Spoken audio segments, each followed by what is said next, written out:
만무방, 김유정, 산골에 가을은 무르노 같다. 아름드리 노송은 삑삑히 늘어박혔다. 무거운 송락을 머리에 쓰고 건들건들 세세히 끼인 도토리, 벗, 돌배, 갈잎들은 울긋불긋 잔디를 적시며 맑은 샘이 쫄쫄거린다.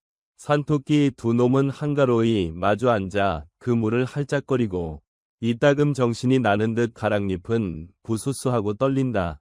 산산한 산들바람, 귀여운 들국화는 그 품에 새뜩새뜩 넘논다. 흙내와 함께 향긋한 땅김이 코를 찌른다.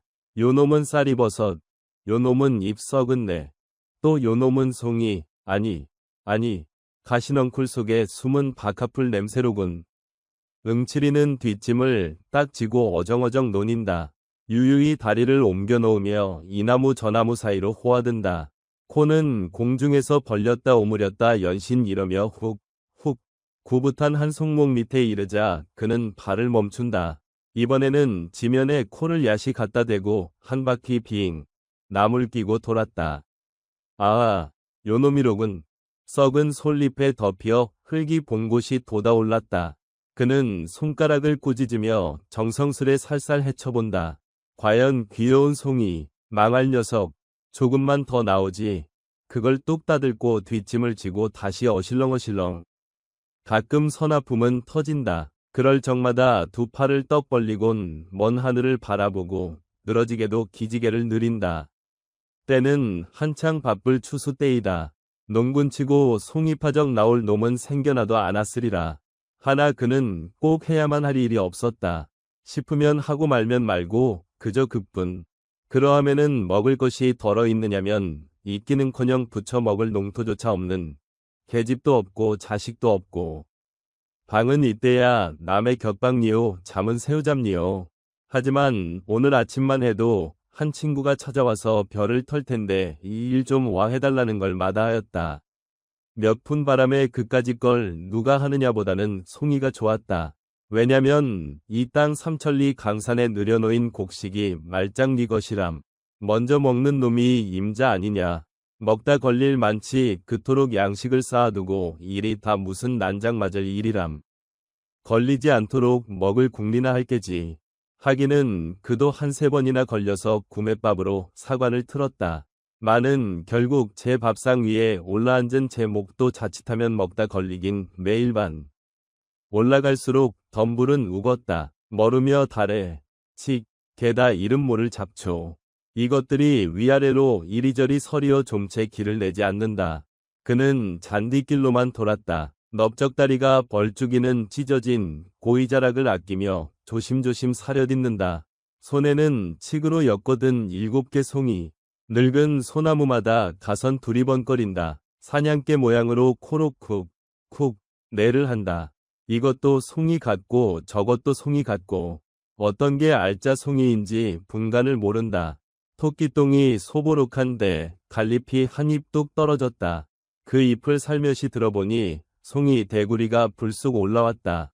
매우 큰 송이인 듯. 그는 반색하여 그 앞에 무릎을 털썩 꿇었다. 그리고 그 위에 두 손을 내들며 10손가락을 다 펴들었다. 가만가만히 살살 흙을 헤쳐본다. 주먹만한 송이가 나타난다. 얘 이놈 크구나. 손바닥 위에 따 올려놓고는 한참 들여다보며 싱글벙글한다. 우중충한 구석으로 바위는 벽같이 깎아질렀다. 그 중턱을 얼거나간 칡잎에서는 물이 쪼록쪼록 흘러내린다. 인삼이 썩어 내리는 약수라 한다. 그는 돌 위에 걸터 앉으며 또 한 번 하품을 하였다. 간밤 쓸데없는 노름에 밤을 팬 것이 몹시 나른하였다. 따사로운 햇발이 숲을 새어든다. 다람쥐가 솔방울을 떨어치며 어여쁜 할미새는 앞에서 알싱거리고 동리에서는 타작을 하느라고 와글거린다. 흥겨워 외치는 목성. 그걸 억누르고 공중에 응 진동하는 뼈 터는 기계 소리. 맞은 쪽 산속에서 어린 목동들의 노래는 처량히 울려온다. 산속에 묻힌 마을의 전경을 멀리 바라보다가 그는 눈을 찌긋하며 다시 한번 하품을 뽑는다. 이 웬 놈의 하품일까? 생각해보니 어제 저녁부터 여태껏 창자가 골렸던 것이다. 불현듯 송이꾸러미에서 그중 크고 먹음직한 놈을 하나 뽑아 들었다. 응칠이는 그 송이를 물에 썩썩 부벼서는 떡 벌어진 대구리부터 걸상스레 덥석 물어떼었다. 그리고 넙죽한 입이 움찔움찔 씹는다. 혀가 녹을 듯이 만질만질하고 향기로운 그 맛. 이렇게 훌륭한 놈을 입맛만 다시고 못 먹다니. 문득 옛 추억이 혀끝에 뱅뱅 돈다. 이놈을 맛보는 것도 참 근자의 일이다. 간불생심이지 어디 냄새나 똑똑히 맡아보리. 산속으로 쏘다니다 백판 못따기도 하려니와 더러 딴다는 놈은 행여 상할까봐 손도 못대게 하고 집에 내려다 묻고 하는 것이다. 그러나 요행이 한 꾸러미 차면 금시로 장에 가져다 판다. 이틀 사흘씩 공들인 거로되 잘하면 40전, 못 받으면 25전. 저녁거리를 기다리는 아내를 생각하며 좁쌀 서너 대를 손에 사들고 어두운 고개를 터덜터덜 올라오는 건 좋으나 이 신세를 뭐에 쓰나 하고 보면 을푼양국기가 짝이 없겠고 이까짓 걸 못 먹어 그래 홧김에 또 한 놈을 뽑아들고 이번엔 물에 흙도 씻을 새 없이 그대로 텁석거린다. 그러나 다른 놈들도 별 수 없으렸다. 이 산골이 송이의 본고양이로되 아마 1년에 한 개조차 먹는 놈이 드물리라. 썩어진 두상들. 그는 폭넓은 얼굴을 일그리며 남이나 들으란 듯이 이렇게 비웃는다. 썩었다 함은 대생겼다 모멸하는 그의 언투였다. 먹다 나머지 송이 꽁댕이를 바로 자랑스러이 입에다 치뜨리곤 트림을 섞어가며 우물거린다. 송이 2개가 들어가니 이제는 더 먹을 재미가 없다. 뭔가 좀 든든한 걸 먹었으면 좋겠는데. 떡, 국수, 말고기, 개고기, 돼지고기 그렇지 않으면 쇠고기냐. 아따 궁한 판이니 아무거나 조아래 무덤 앞에서 뺑뺑맨다. 골골거리며 감도는 걸 봄에 아마 알짜리를 보는 맥이라. 그는 돌에서 궁뎅이를 들었다. 낮은 하늘로 외면하여 못 본 척하고 닭을 향하여 저편으로 널찍이 돌아내린다. 그러나 무덤까지 왔을 때 몸을 돌리며 후, 이 자식이 어딜 가후. 2팔을 벌리고 쫓아간다. 산꼭대기로 치모니 닭은 허둥지둥 갈 길을 모른다. 요리 맺긴 조리 맺긴 꼬꼬대거리며 속만 태울 뿐. 그러나 바위 틈에 끼어 왁살스러운 그 주먹의 모가지가 둘로 나기에는 불과 몇 분 못 걸렸다. 그는 으슥한 숲속으로 찾아들었다. 닭의 껍질을 홀랑 까고서 2 다리를 들고 찢으니 배창이 옆구리로 꿰진다.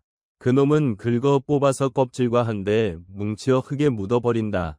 고기가 생기고 보니 연하여 나느니 막걸리 생각. 이걸 부글부글 끓여놓고 한 사발 떡 겨두면 똑 좋을 텐데 제기. 응칠이의 고기는 어디 떨어졌는지 술집까지 못 가는 고기였다. 아무려나 고기 먹고 술 먹고 거꾸론 못 먹느냐. 그는 닭의 가슴 팻기를 입에 들여대고 쭉 찢어가며 먹기 시작한다. 쫄깃쫄깃한 놈이 제법 맛이 들었다. 가슴을 먹고 넓적다리, 골기짝을 먹고 겁한 반쯤을 다 해내고 나니 어쩐지 맛이 좀 적었다. 결국 음식이란 양념을 해야 하는군. 숲을 속으로 그냥 내던지고 그는 설렁설렁 내려온다. 솔숲을 빠져 화전께로 내리려 할 때 별안간 등 뒤에서 여보게 저 응칠이 아닌가. 고개를 돌려보니 대장간 하는 성파리가 작달막한 채수에 들갑작거리며 고개를 넘어온다. 그런데 무슨 기난 일이나 있는지 불이 나게 달려들더니 자네 응곡의 논이 벼 없어진 거 아나? 응칠이는 그만 가슴이 덜컥 내려앉았다. 이 바쁜 때 농군의 몸으로 응곡에까지 애써갈 놈도 없으려니와 또한 하필 절 보고 벼의 없어짐을 말하는 것이 여간 심상치 않은 일이었다. 잡담제하고 응칠이는 자넨 어째서 응곡에까지 갔던가? 하고 대담스레 그 눈을 쏘아보았다.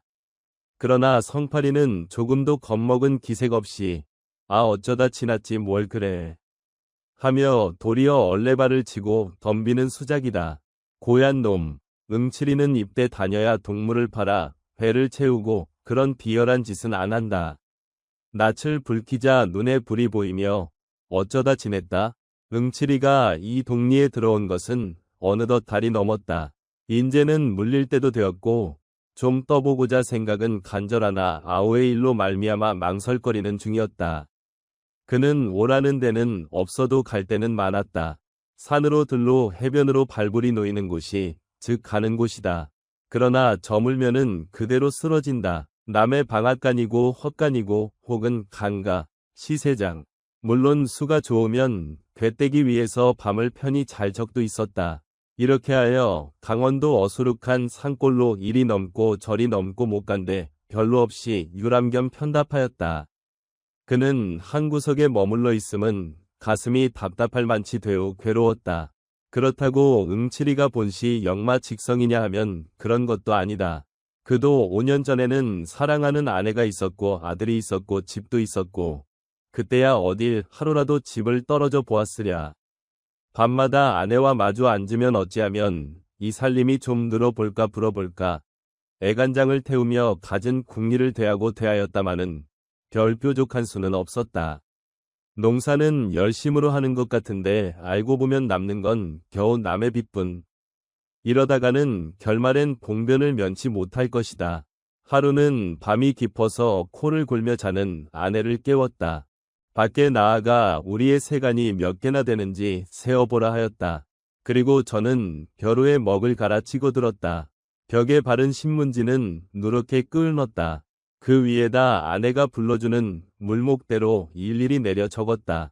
독이 3개, 호미가 2, 낫이 하나로부터 밥사발, 젓가락, 지피 석당까지 그 다음에는 제가 빚을 얻어온데 그 사람들의 이름을 쭉 적어놓았다. 금액은 제각기 그 아래다 달아놓고 그 옆으론 조금 사이를 떼어 역시 조선문으로 나의 소유는 이것밖에 없노라. 나는 54원을 갚을 길이 없음에 죄진 몸이라 도망하니 그대들은 나의 싸울 게 아니겠고 서로 의논하여 억울치 않도록 분배하여 가기 바라노라 하는 의미의 성명서를 벽에 남기자 안으로 문들을 걸어 닫고 울타리 밑구멍으로 세 식구가 빠져나왔다. 이것이 응칠이가 팔자를 고치던 첫날이었다. 그들 부부는 돌아다니며 밥을 빌었다. 아내가 빌어다 남편에게, 남편이 빌어다 아내에게. 그다. 눈보라는 살을 에인다. 다 쓰러져가는 물방앗간 한 구석에서 섬을 두르고 어린애에게 젖을 먹이며 떨고 있더니 여보게요 하고 고개를 돌린다. 왜 하니까 그 말이 이러다간 우리도 고생일 뿐더러 첫째 어린애를 잡겠수. 그러니 서로 갈립시다. 하는 것이다. 하긴 그럴 법한 말이다. 쥐뿔도 없는 것들이 붙어다닌댔자 별수는 없다. 그보담은 서로 갈리어 제 맘대로 빌어먹는 것이 오히려 가뜩하리라. 그는 선뜻 응낙하였다. 아내의 말대로 객가를 해가서 젖먹이나 잘 키우고 몸성이 있으면 혹 연분이 다 다시 만날지도 모르니깐 마지막으로 아내와 같이 땅바닥에서 나란히 누워 하룻밤을 새고 나서 날이 환해지자 그는 툭툭 털고 일어섰다. 매팔자란 응칠이의 팔자이겠다. 그는 버젓이 개트림으로 길을 걸어야 걸릴 것은 하나도 없다. 논멜 걱정도, 호포 바칠 걱정도, 빚 갚을 걱정, 아내 걱정, 또는 굶을 걱정도. 호동그라니 털고 나서니 팔자 중에는 아주 상팔자다. 먹고만 싶으면 도야지고, 닭이고, 개고, 언제나 옆을 떠날 새 없겠지. 그리고 돈도. 그러나 주제소는 그를 노려보았다. 툭하면 오라, 가라 하는데 학질이었다. 어느 독립고 가 있다가 불행히 일만 나면 누구보다도 그부터 붙들려 간다. 왜냐면 그는 전과 사범이었다. 저것은 결코 아니었다. 혈족이라곤 단 하나의 동생이요. 또한 오래 못 본지라 때없이 그리웠다. 그래 모처럼 찾아온 것이 뜻밖의 덜컥 이를 만났다. 지금까지 논이 벼가 서 있다면 그것은 성한 사람의 짓이라 안 할 것이다. 응오는 응곡의 논이 벼를 여태 베지 않았다. 물론 응오가 베어야 할 것이다. 누가 듣던지 그 형 응칠이를 먼저 위심하리라. 그럼 여기에 따르는 모든 책임을 응칠이가 혼자 지지 않으면 안 될 것이다. 응오는 진실한 농군이었다. 나이 31로 무던히 철났다 하고 독리에서 쳐주는 모범 청년이었다. 그런데 벼를 베지 않는다. 남은 다들 걷어들였고 털기까지 하련만 그는 벨 생각조차 않는 것이다. 지주라든 혹은 그에게 장리를 놓은 김참판이든 뻔질 찾아와 벼를 베라 독촉하였다. 얼른 털어서 낼 건 내야지.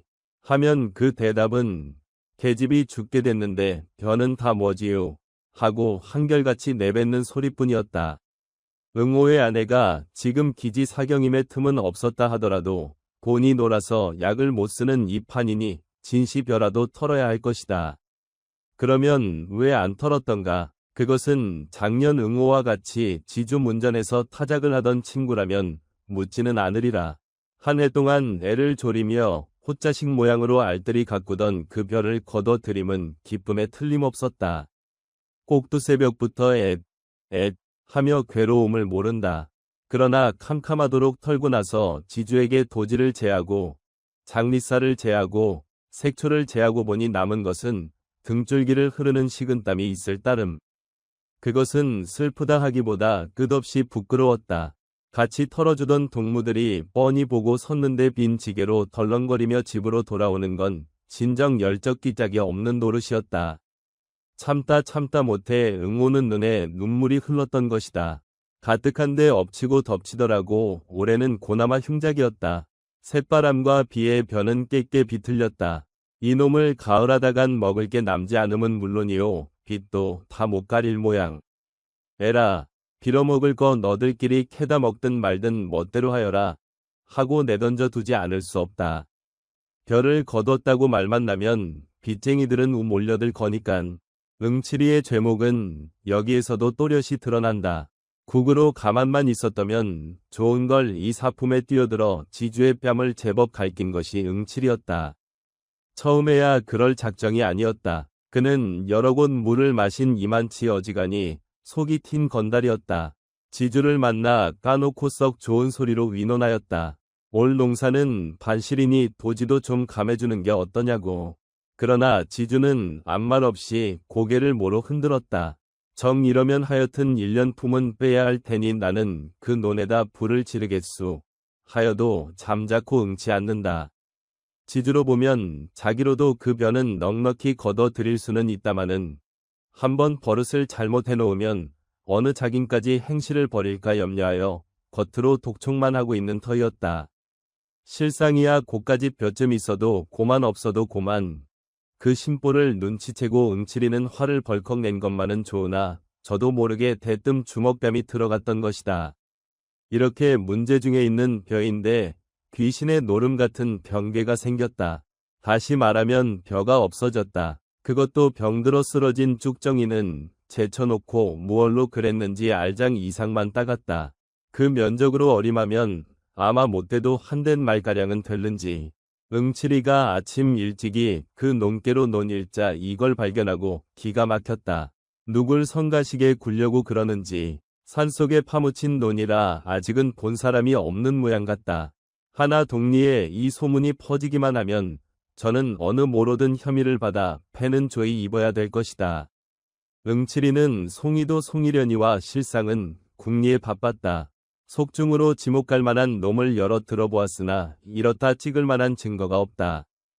어쩌면 재성이나 성팔이 이 둘 중의 지실이라 하고 결국 이렇게 생각던 것도 응칠이가 아니면 안 될 것이다. 원수는 외나무다리에서 만났다. 응칠이는 저의 짐작이 들어맞음을 알고 당장에 이를 낼 듯이 성팔이의 눈을 들이노렸다. 성팔이는 신이 나서 떠들다가 그 눈총에 어이가 질려서 고만 벙벙하였다. 그리고 얼굴이 헬쑥하여 마주대고 쳐다보더니 그래, 자네 왜 그렇게 노하나. 지내다 보니깐 그렇길래 일테면 자네 보고 얘기지 뭐. 하고 뒷갈망을 못하여 우물쭈물한다. 노하긴 누가 노해. 응칠이는 버팅겼던 몸에 좀 더 힘을 올리며 응고개를 어째 갔더냐 말이지. 놀러 갔다 오는 길인데 우연히. 놀러 갔다. 거기가 노는 덴가? 글쎄, 그렇게까지 물을 게 뭔가. 난 응고개 아니라 서울은 못 갈 사람인가. 하다가 성팔이는 속이 타는지 코로 후응하고 날숨을 길게 뽑는다. 이렇게 나오는 데는 더 물을 필요가 없었다. 성팔이란 놈도 여간내기가 아니요 구장내 소신가 무언가 떼다 먹고 한번 다녀온 놈이었다. 많이 사귀지는 못했으나 독립형판이 그놈과 같이 다니다가는 엉뚱한 일 만난다 한다. 이번에 응칠이 저 역시 그 섭수에 걸렸음을 알고 그야 응고개라고 못 갈 리 없을 때 고 한번 엿먹다.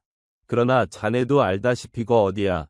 거기 바로 길이 있다든지 사람 사는 혹 모른다 하지만은 성한 사람이야 응국에 뭘 먹으러 가나. 그렇지 자네야 심심하니까. 하고 앞을 꽉 눌러 등을 떠본다. 여기에는 대답 없고 성팔이는 덤덤히 쳐다만 본다. 무엇을 생각했는가 한참 있더니 호주머니에서 단풍갑을 꺼낸다. 우선 제가 한 개를 물고 또 하나를 뽑아내대며 권련 하나 피우게. 매우 듬직한 낯을 해보인다. 이놈이 이에 밝기가 몹시 밝은 성팔이다.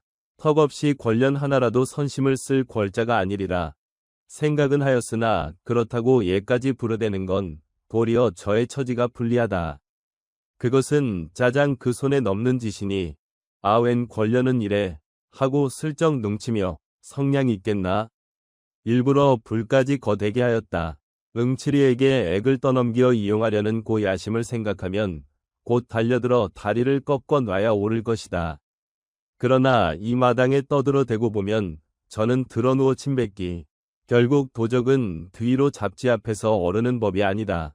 동리에 소문이 퍼질 것만 두려워하며 여보게 자네가 했건 내가 했건 간 하고 과연 정다이 그 등을 툭 치고 나서 우리 둘만 알고 동리에 말을 내지 말게 하다가 성팔이가 이 말에 대우 놀라며 눈을 말똥말똥 뜨니 그까진 벼쯤 먹으면 어떤가 하고 껄껄 웃어버린다. 성팔이는 한굽 접히어 말문이 메였는지 얼떨하여 입맛만 다신다. 아예 말은 내지 말게. 응 알지. 하고 다시 다질 때에야 겨우 주저주저 입을 열어. 내야 무슨 말을 내겠나. 하고 조금 사이를 떼어 내야 무슨 말을. 그건 염려 말게. 하더니 비실비실 몸을 돌리어 저 갈 길을 내걷는다. 그러나 저 앞 고개까지 가는 동안에 2번이나 돌아다보며 이쪽을 살피고 한 것만은 사실이었다. 응칠이는 그 꼴을 이윽히 바라보고 입안으로 죽일 놈 하였다.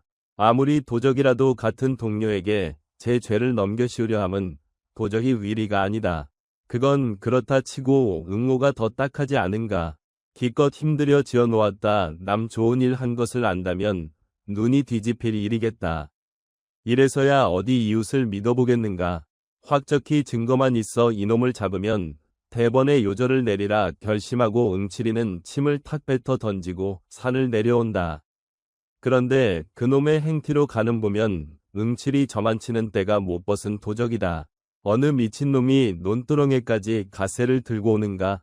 격식도 모르는 푸뚱이가 그러려면 바로 조 낯가리나 수한자 가위로 속닥거려야 들킬 리도 없고 이 일도 편하고 2포대고 3포대고 마음껏 딸 수도 있다. 그러나 틈보고 집으로 나르면 그만이지만 누가 논이 벼를 다.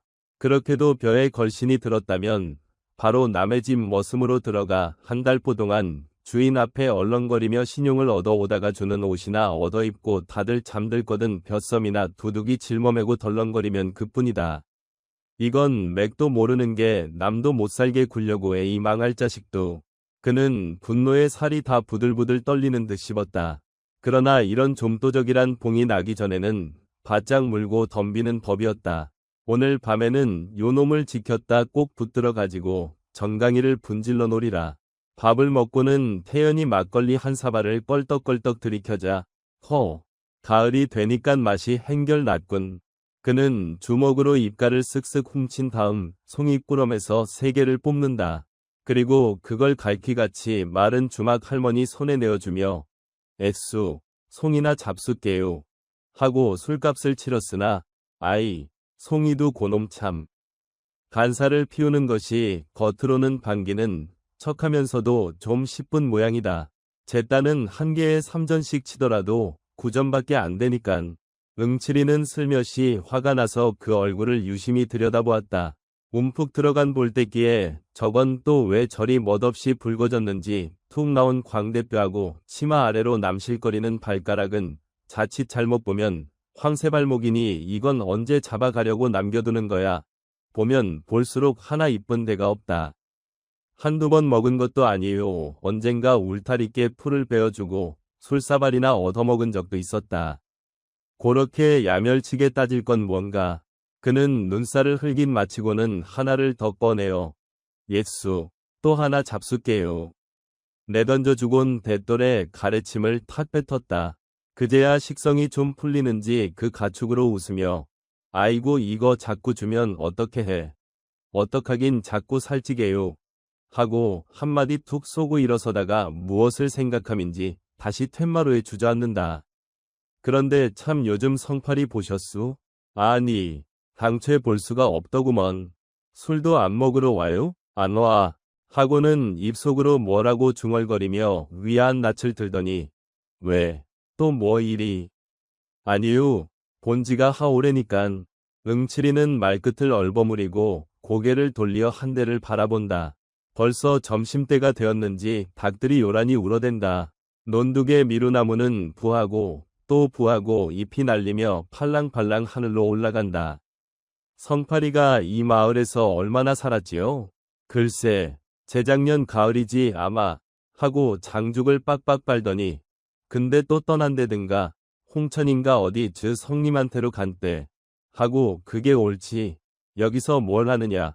대장간이라고 일이나 많으면 모르거니와 밤낮 파리만 날리는데 그보다는 지 형이 크게 농사를 짓는다니 그 뒤나 거들어주고 국으로 얻어먹는 게 신상에 편하겠지. 그래 불일간 처자식을 데리고 아마 떠나리라고 하고 농구는 그저 농사를 지야 돼. 먹으러 또 오지요. 간단히 인사만 하고 응칠이는 다시 일어났다. 주막을 나서니 옷깃을 스치는 개운한 바람이다. 밭 둔덕의 대추는 척척 늘어진다.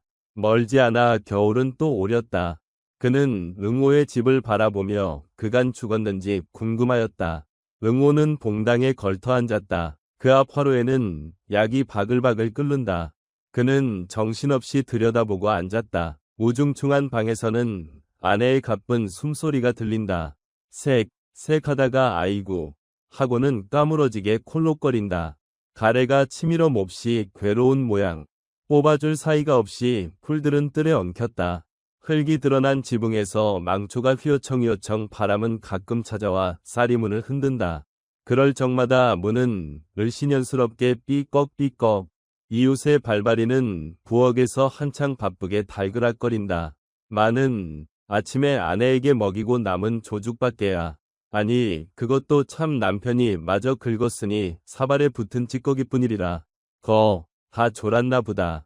응칠이는 약이란 다 졸면 못쓰니 고만 짜먹여라 하였다. 약이라야 어제 저녁 울 뒤에서 오가들인 구렁이지만 그러나 응호는 듣고도 흘렸는지 혹은 못 들었는지 잠자코 고개도 안 든다. 옛다. 송이 맛이나 봐라.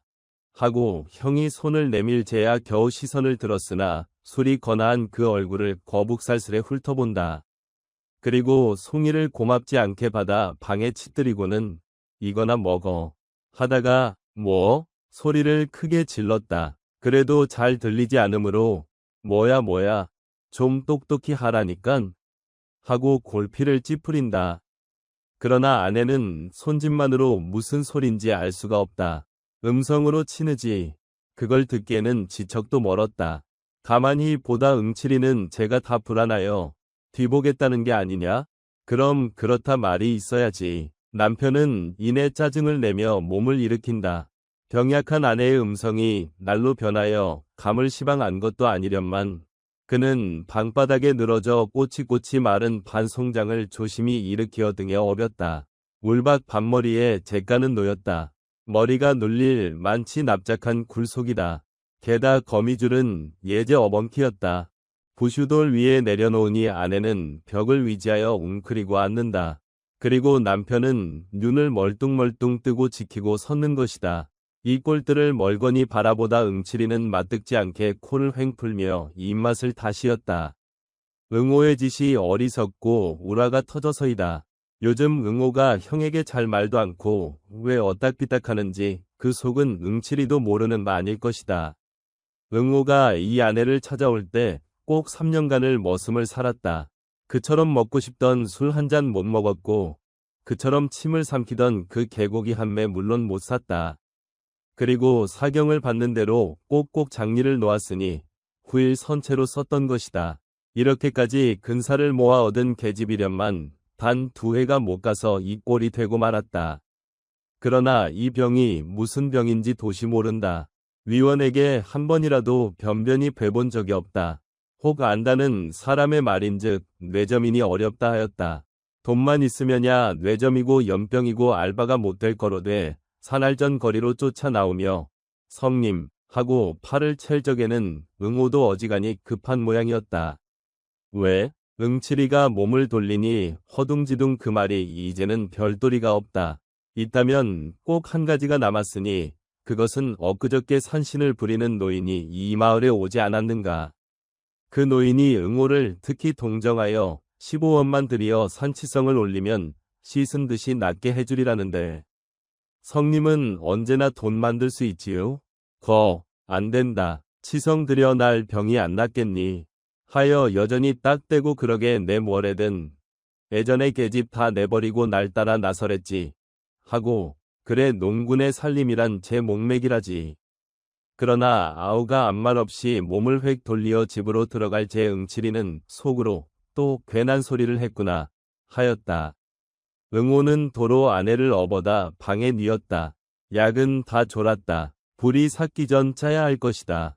식기를 기다려 약사발을 입에 대어주니 아내는 군말 없이 그 구렁이 물을 껄떡껄떡 들이마신다. 응칠이는 마당에 우두커니 앉았다. 사람의 목숨이란 과연 중하군 하였다. 그러나 계집이라는 저 물건이 저렇게 떼기 어렵도록 중할까? 하니 암만 해도 알 수 없고. 너 참 요 건너 성팔이 알지? 성이 뭐래는데 거 대답 좀 하렴. 하고 소리를 빽 질러도 아우는 대답은 말고 고개도 안 든다. 그러나 응칠이는 하늘을 쳐다보고 트림만 끄 하고 말았다. 솔기가 코를 꽉꽉 찔러야 할 터인데 이건 풋김치 냄새만 코 밑에서 뱅뱅 돈다. 공짜 김치만 퍼먹을 게 아니라 한 잔 더 했더면 좋았을걸. 그는 일어서서 대를 허리에 꽂고 궁둥이에 흙을 털었다. 벼 도둑 맞은 이야기를 할까 하다가 아서라 가뜩이나 울상이 속이 쓰릴 것이다. 그보다는 이놈을 잡아놓고 낭중 희자를 뽑는 것이 점잖하겠지. 그는 문 밖으로 나와버렸다. 답답한 아우의 살림을 보니 역 답답하던 제 살림이 연상되고 가슴이 두루 답답하였다. 이런 때에는 무가 십상이다. 사실 하느님이 물을 마련해낸 것은 참으로 은혜로운 일이다. 맹맥할 때 한 개를 씹고 보면 꿀꺽하고 쿡 치는 그 맛이 좋고 남의 무밭에 들어가 하나를 쑥 뽑으니 가랑무. 이키. 이거 오늘 운수 대통이로군. 내던지고 그 다음 놈을 뽑아 들고 개울로 내려온다. 물에 쓱쓱 닦아서는 꽁지는 이로 베어 던지고 어서 깨물어 붙인다. 개울 둔덕의 포플러는 호젓하게도 매출이 컸다. 자갈돌은 그 밑에 옹기종기 모였다. 가생이로 잔디가 소보록하다. 응칠이는 나가자빠져 마을을 건너다 보며 눈을 멀뚱멀뚱 굴리고 누웠다. 산이 뺑뺑 둘리어 숨이 콕 막힐 듯한 그 마을. 자고 웬꼬동 트는데 정든님 품 안고 낭누낭누. 노다 가세. 내일 갈지 모레 갈지 내 모르는데 옥식이 강나이는 심어 뭐하리. 아리랑 아리랑 아라리요. 아리랑 뛰어라. 그리웠다. 펄펄 뛰는 생선이 좋고 아침 햇살이 비끼어 힘차게 출렁거리는 그 물결이 좋고 이까지 뚱 구석에서 쪼들리는데 대단히 그래도 저희 딴엔 무어 농사 좀 지었답시고 악을 복복 쓰며 잘도 떠들어댄다. 하지만 그런 중에도 어디인가 형언치 못할 쓸쓸함이 떠돌지 않는 것도 아니다. 30여 년 전 술을 빚어놓고 쇠를 울리고 흥에 질리어 어깨춤을 덩실거리고 이러던 가을과는 저 딴 쪽이다. 가을이 오면 기쁨에 넘쳐야 될 시골이 점점 살기만 뛰어오면 웬일인고. 이렇게 보면 재작년 가을 어느 밤 산중에서 낫으로 사람을 찍어 죽인 강도가 문득 머리에 떠오른다. 장을 보고 오는 농군을 농군이 죽였다. 그것도 만이나 되었으면 모르되 빼앗은 것이 한껏 동전 네잎에 수수 7대. 게다가 흔적이 탄로날까 하여 낫으로 그 얼굴에 껍질을 벗기고 조기떼강이 이기듯 끔찍하게 남기고 조긴 망난이다. 흉악한 자식. 그 알량한 돈 사전에 나 같으면 가여워 덧돈을 주고라도 왔으리라. 이번 놈은 그 따위 깍딱이나 안 잃는지 할 때 찬 김과 아울러 치미는 소름에 머리끝이 다 쭈뼛하였다. 그간 아우의 농사를 대신 돌봐주기에 이럭저럭 날이 늦었다. 오늘 밤에는 이놈을 다리를 꺾어 놓고 내일쯤은 봐서 설렁설렁 뜨는 것이 옳은 일이겠다. 이 산을 넘을까 저 산을 넘을까 주저거리며 속으로 점을 치다가 슬그머니 코를 골아 올린다. 밤이 내리니 만물은 고요히 잠이 든다. 검푸른 하늘에 산봉우리는 울퉁불퉁 물결을 치고 흐릿한 눈으로 별은 떴다. 그러다 구름대가 몰려닥치면 깜깜한 절벽이 된다. 또한 마을 한복판에는 거친 바람이 오락가락 쓸쓸히 궁글고 이따금 코를 찌르는 후련한 산사내음새. 북쪽 산밑 미루나무에 쌓여 주막이 있는데 유달리 불이 반짝인다. 노새, 노새, 젊어서 놀아. 노랫소리는 나직나직 한산이 흘러온다. 아마 별을 뒷심떼고 외상이리라. 응칠이는 잠자코 벌떡 일어나 바깥으로 나섰다. 그리고 다 나와서야 그 집 친구에게 눈치를 안 채이도록 내 잠깐 다녀옴세. 어딜 가나? 친구는 웬 영문을 몰라서 뻔히 쳐다보다 밤이 이렇게 늦었으니 나갈 생각 말고 어여 이리 들어와 자라 하였다. 기껏 둘이 앉아서 개코지코 떠들다가 갑자기 일어서니까 꽤 이상한 모양이었다. 건너마을 가 담배 한 봉 사올라구. 담배요. 는데 또 사모하나? 친구는 호주머니에서 굳이 연봉을 꺼내어 손에 들어 보이더니 이리 들어와 섬이나 좀 쳐주게. 아참, 깜빡 하고 응칠이는 미안스러운 낯으로 뒤통수를 극적극적한다. 하기는 섬을 좀 쳐달라고 며칠째 당부하는 걸 노름에 몸이 팔려 그만 잊고 했던 것이다. 먹고 자고 이렇게 신세를 지면서 이건 썩 안 됐다. 생각은 했지만 내 곧 다녀올 걸 뭐. 어정쩡하게 한마디 남기곤 그 집을 뒤에 남긴다. 그러나 이 친구는 그럼 곧 다녀오게 하고 때를 제치는 법은 없었다. 언제나 여일같이 그럼 잘 다녀오게 이렇게 그 신상만 편하기를 비는 것이다. 응칠이는 모든 사람이 저에게 그 어떤 경의를 갖고 대하는 것을 가끔 느끼고 어깨가 으쓱거린다. 백판 모르는 사람도 데리고 앉아서 몇 번 말만 좀 하면 대뜸 구부러진다. 그렇게 장한 것인지 그 일을 하다가 그 일이라야 도적질이지만 들어가 욕보던 이야기를 하면 그들은 눈을 커다랗게 뜨고 아이고 그걸 어떻게 당하셨수 하고 저기 놀라면서도 그래 그 돈은 어떻겠수? 또 그럴 생각이 납디까요? 참 우리 같은 농군의 대면 호강살이요. 하고들 한편 썩 부러운 모양이었다. 저들도 그와 같이 진탕 먹고 살고는 싶으나 주변 없어 못하는 그 울분에서 그런 이야기만 들어도 다소 위안이 되는 것이다. 응칠이는 이걸 잘 알고 그 누구를 논에다 거꾸로 박아놓고 달아나다가 붙들려 경치던 이야기를 부지런히 하며 자네들은 안정 멀었네. 멀었어. 하고 흰소리를 치면 그들은 옳다는 뜻이겠지. 묵묵히 고개만 껐덕껐덕하며 속없이 술을 사주고 담배를 사주고 하는 것이다. 그런데 이번 별을 훔쳐간 놈은 응칠이를 마구 넘보는 모양 같다. 이렇게 생각하면 응칠이는 더욱 괘씸하였다. 그는 물풀에 몽둥이를 벗삼아 논두끼를 질러서 산으로 올라간다. 이슥한 금음치랴. 길은 어둡고 흐릿한 언저리만 눈앞에 아물거린다. 그 논까지 칠마장은 느긋하리라. 이 마을을 벗어나는 어귀의 고개 하나를 넘는다. 또 하나를 넘는다. 그러면 그 다음 고개와 고개 사이에 수목이 울창한 산중턱을 비교대고 몇 마지기의 논이 놓였다.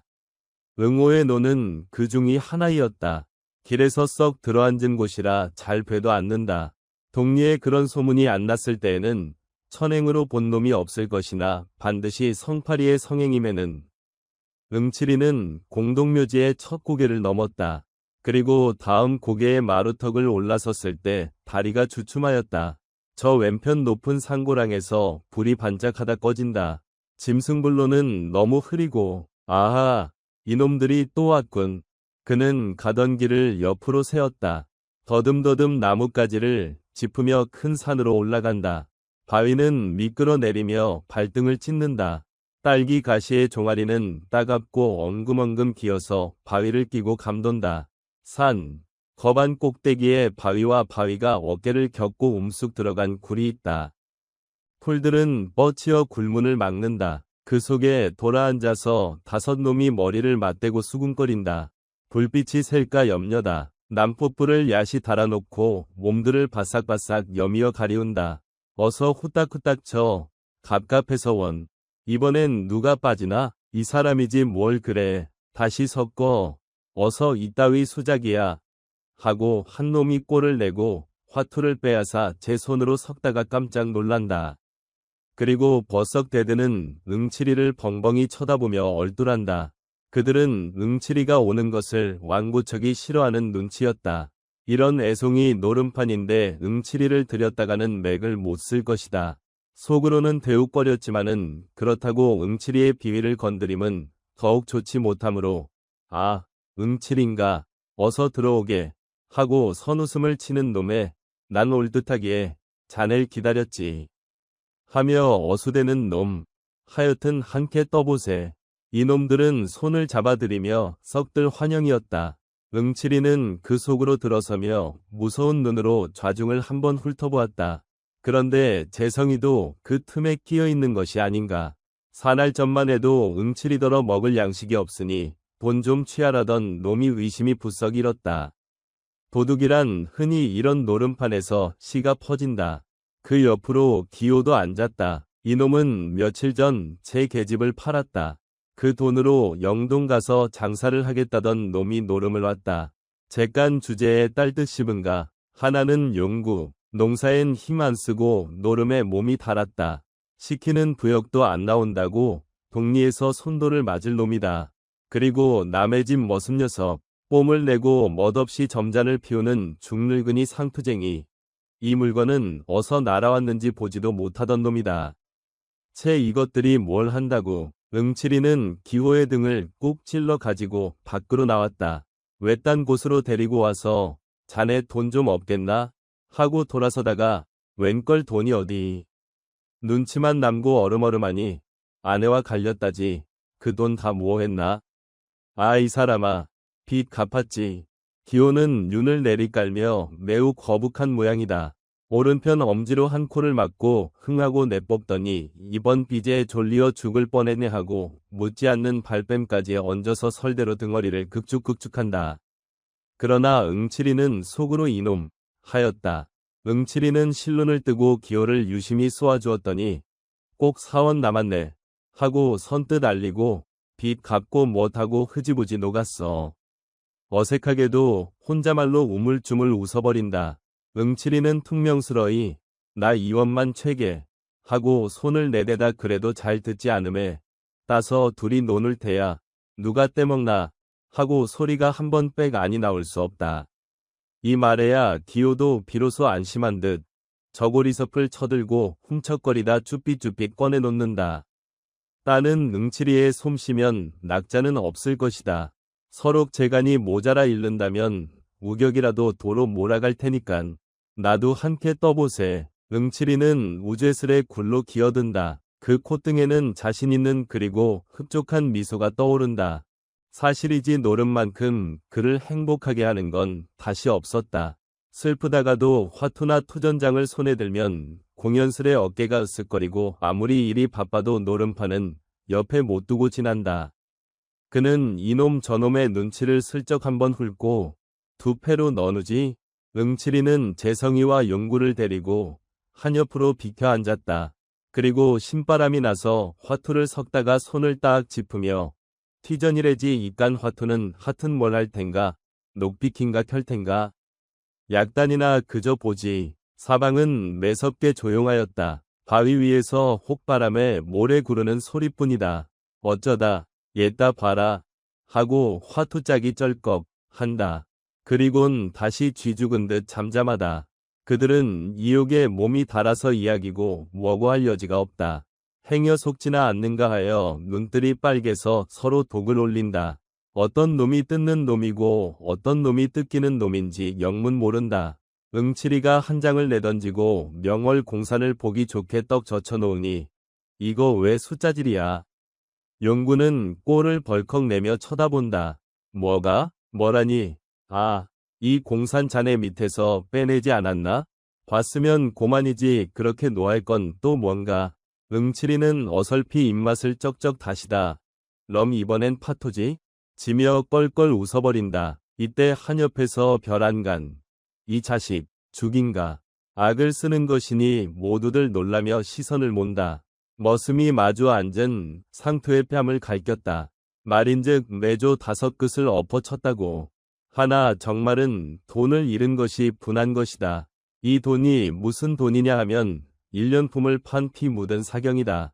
이런 돈을 송두리 먹히다니. 이 자식, 너는 야맛이, 사기, 꾼이지. 돈 내라. 멱살을 훔켜잡고 다시 2번을 때린다.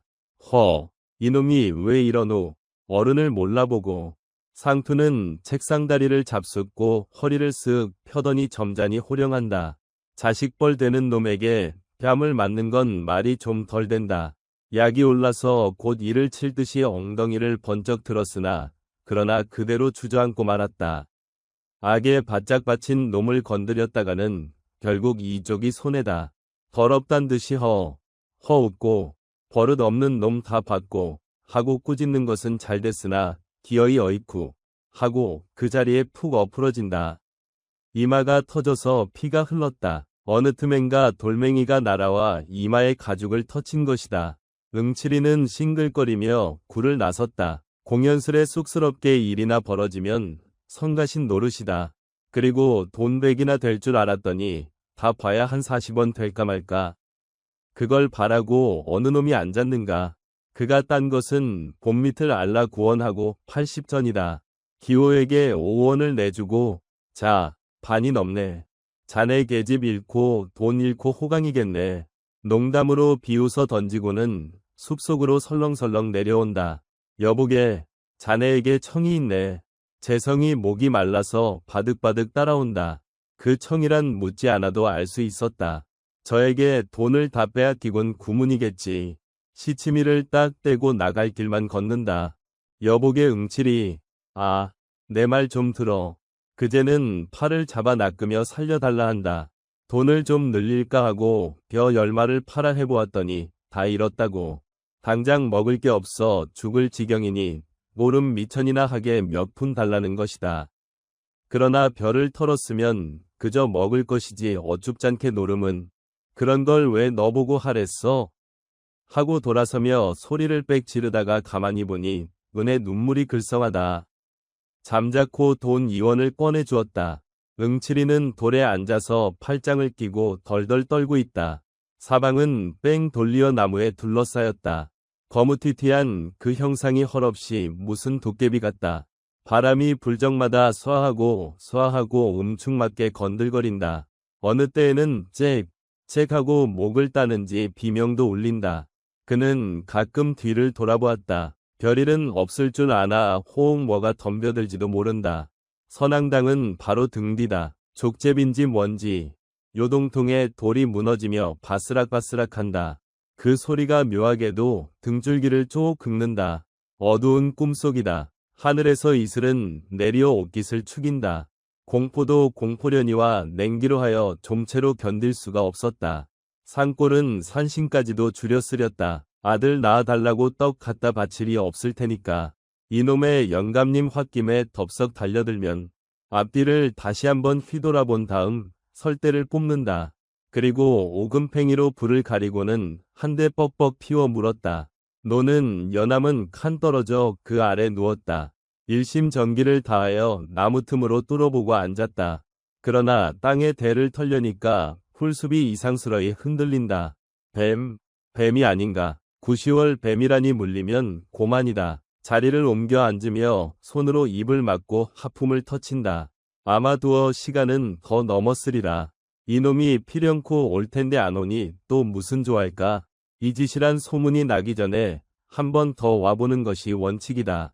잠을 못 자서 눈이 뻑뻑한 것이 재물에 슬금슬금 감긴다.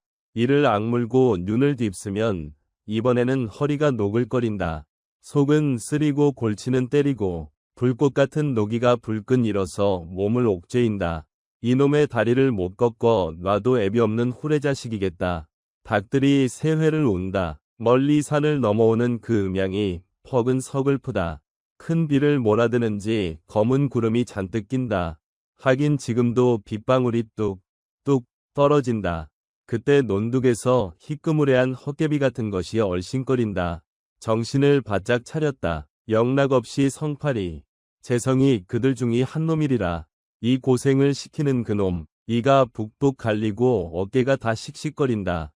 몽둥이를 잔뜩 우려잡았다. 그리고 벌떡 일어나서 나무줄기를 끼고 조심조심 돌아내린다. 하나 도랑쯤 내려오다가 그는 멈실하여 몸을 뒤로 물렸다. 늑대 두 놈이 짝을 짓고 이편산에서 저편산으로 설렁설렁 건너가는 길이었다. 빌어먹을 늑대. 이것까지 말썽이람. 이마에 식은 땀을 씻으며 도로 제자리로 돌아온다. 어쩌면 이번 이놈도 재작년 강도짝이나 안 될는지 급시로 불길한 예감이 뒤통수를 탁 치고 지나간다. 그는 옷깃을 여미어 한 대를 더 붙였다. 돌연히 풍세는 심하여진다. 산골짜기로 몰아드는 억센 놈이 가끔 발광이다. 다시금 더르르 몸을 떨었다. 가을은 왜 이 지경인지 여기에서 밤 새울 생각을 하니 기가 찼다. 얼마나 되었는지 몸을 좀 녹이고자 일어나서 서성서성할 때이었다. 논으로 다가오는 희미한 그림자를 분명히 두 눈으로 보았다. 그리고 보니 피로고 한구이고 다 딴소리다. 고개를 내대고 딱 버티고 서서 눈에 상심지를 올린다. 흰 그림자는 어느 틈엔가 어둠 속에 사라져 보이지 않는다. 그리고 다시 나올 줄을 모른다. 바람 소리만 웽 칠 뿐이다. 다시 암흑속이 된다. 확실히 별을 훔치러 논 속으로 들어갔을 것이다. 역갱이 같은 놈이 굳은 날새를 기와삼아 맘껏 하겠지. 의리 없는 썩은 자식. 격장에서 같이 굽는 터에 오냐 대거리만 있거라. 이를 한번 부드득 갈아붙이고 차츰차츰 논께로 내려온다. 응칠이는 논께로 바트기 내려서서 소나무에 몸을 착 붙였다. 섣불리 서둘다간 남의 횡액을 입을지도 모른다. 다 훔쳐 가지고 나올 때만 기다린다.